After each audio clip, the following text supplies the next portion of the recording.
I'm Indra, And I'm Amanda. and we'd like to welcome you to The Messy Middle Matters. Hey, Amanda, how are you today? Good. How are you, Indra? Good. It's our first episode. It's our first episode. I'm so excited. I'm so excited. This is like a labor of love for both of us. I'm happy that this is becoming a reality, but we don't need to go bits about all that stuff. Let's jump right into what we're talking about here, the messy middle. Amanda, when you hear the words messy middle, like what comes to mind? What comes to mind is like a 1,000-piece jigsaw puzzle that you're doing with your family. Oh, I love that. Yeah, or like your worst enemy, or like whoever. Like you're just doing it with a group of people that may have different ideas on how to do stuff, Yeah. may have different personalities, Yeah. and it can get messy. You all have an idea. Well, you know exactly what the goal is, right? You want to make this picture and it's in 1,000 pieces, and there are the people who want to get all the corners done first. There are the people who like want to group all the pieces by color. And it's just that's the messy part. It's the getting stuff done part that can get really like kind of tense, kind of crazy. But yeah, that's what I think of when I hear the messy middle. I love that imagery. Are you a corner person, a sides person, like sorting by colors person? Like who are you? I think it depends on the day, and Okay. it might depend on the puzzle. That's very fair. They're so different. They're all so different. Right. Yeah. I am usually the one who tries to, finding 4 pieces out of the 1,000, right? Okay. Like I'll look for the corners. That's it. That's where I'll start consistently. I'm an edge person. I look for the edges. I think finding the corners is too stressful for me. I'm like, where are they? It feels like, where's Waldo? Like for me, messy middle, like the easiest thing when I'm trying to describe it to someone, like when I think about it, I think about cleaning out my closet. Like I know you and I have talked about this before, right?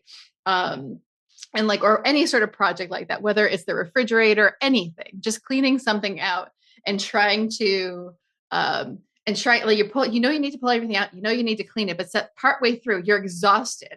It's all over your floor. And let's say it is the refrigerator, you need to get everything back in or else the food's going to spoil. Like, it's just like, it's all that pressure. And it's just like, I have to remind myself, I'm like, take a deep breath, Indra. It's going to be okay. Get the food in. You could always fix it later.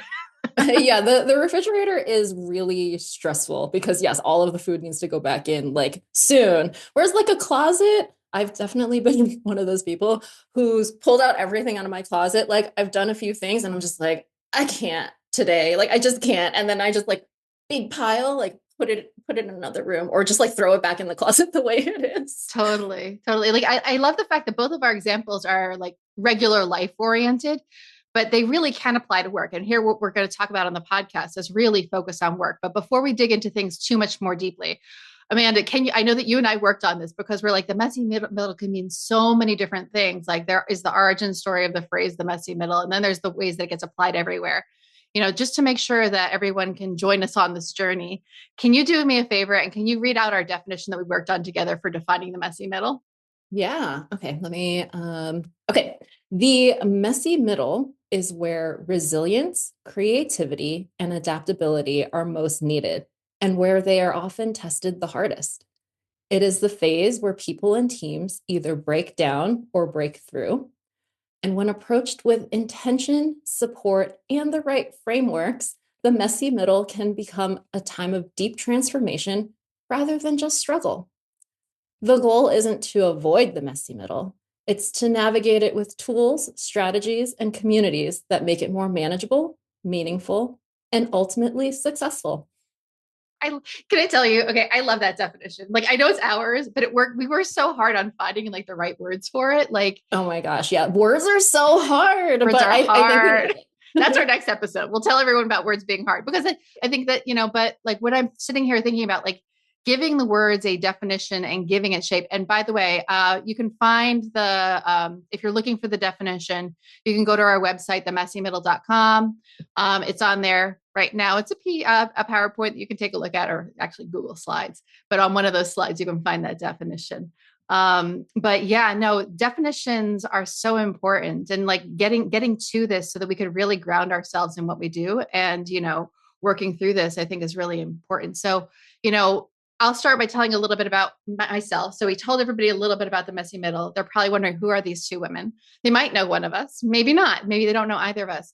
But tell a little bit about myself and why the messy middle kind of matters to me, and why I feel like this is the topic I really want to talk about. So the reality is I've lived it over and over again, in all different ways, in all different shapes and forms. When I think about my time at TD Ameritrade, there are lots of messy middles, but the one that comes to mind is like trying to break that glass ceiling. Guess what? Failed, but that's okay. That's okay. I lived, I learned. At WeWork, I was there during its blitz scaling period. It was wild. And there, like, that WeWork was, when I was there, was like one big messy middle, because every single time you would create something, by the time you got it live, whether it was a product or a process or anything, team structure, it was already obsolete. So it's like, oh, we need to fix it again. So like that was a constant messy middle and constant fixing and breaking, which is great. It's part of scaling process in a startup. At Verizon, like the messy middle was like there were teams that had been brought together but hadn't really like solidified, and helping to get those teams into being a fractured organization into a unified one. Like that's another version of the messy middle. So that's how I know the messy middle, or just some examples of how I know the messy middle.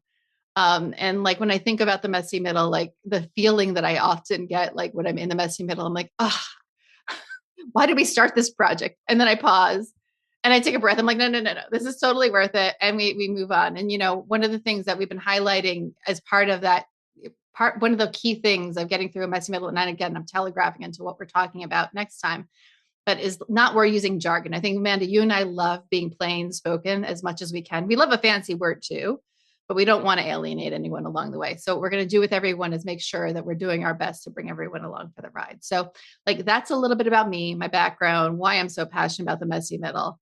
Amanda, why don't you tell us a little bit about yourself? Oh, and by the way, I'm in New York, so I think that's important since we're on a podcast, just to give everyone a sense of where we are in this crazy world of ours. Amanda, why don't you tell us a little bit about yourself and why the messy middle matters to you? Yeah. I mean, like you, I have experience with the messy middle.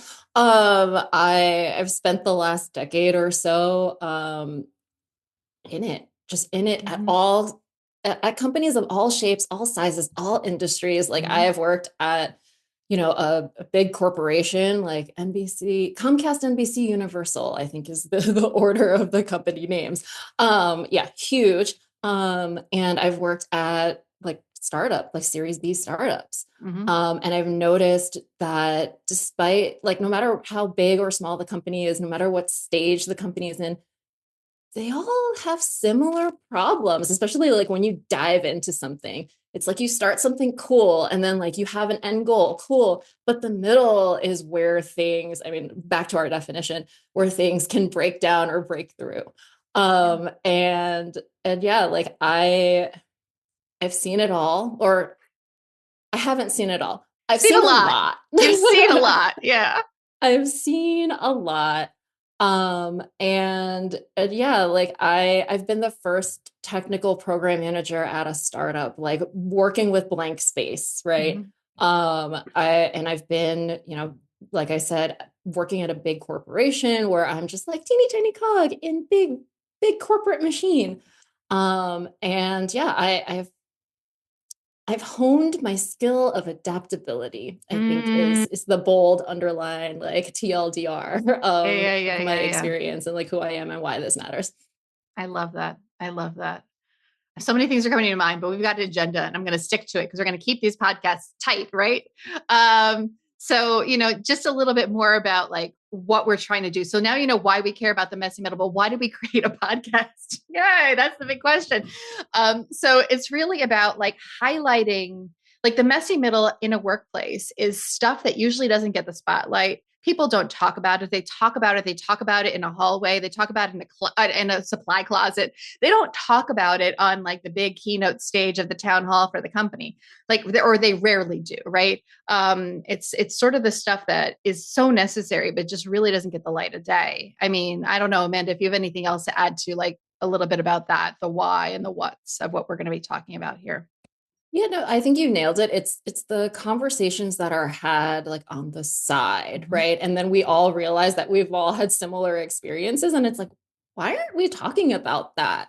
Um, just I don't want to spoil the Yeah, topics yeah, yeah, for yeah, yeah. everyone, but yeah, there are a lot of times where, you feel like you're alone and you're just like frustrated about a thing and you vent to your work bestie and they're like, yeah, I've experienced that same thing. Like you're not alone. We let's try to work through this together. And I think that's how you and I ended up on this journey together too. It was just like a passing, like, hey, I noticed this thing. Like, how about you? Amanda and I used to work together, by the way, just so that everyone knows. And we'll talk a little bit more about that in the future. But yeah, totally. Yeah, we used to work together, and I realized that you said that you were in New York, and I was Mhm. just like, mental note, I need to say where I am. I'm in Denver, but I used to live in New York. Yeah. And so, like, I think that the other thing about the messy middle, like in a workplace, when the messy middle breaks, like, no one talks about it. No one wants, like, executives have no interest in the time of day about it for the most part. I don't want to be, yeah, I'm generalizing here, but like, but when it breaks, everything falls apart. So, like, it's whether it's a person messy middle or a system messy middle or a project messy middle or whatever messy middle, when it breaks, it's sort of like the glue that holds it all together.